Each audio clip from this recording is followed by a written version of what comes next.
pagkain. So, pagkain dahil si Sue mahilig din sa kumain.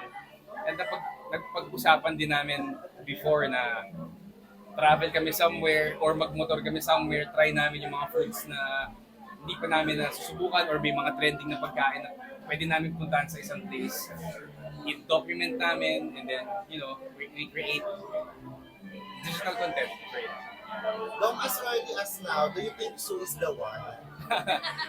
Siyempre sabihin ko namang yes. Kasi ngayon, okay kami. We bond together na sobrang okay. Okay sa family ko, okay. Nakakasama ko rin yung family niya, mga kapatid niya, mom niya, mga pinsan niya.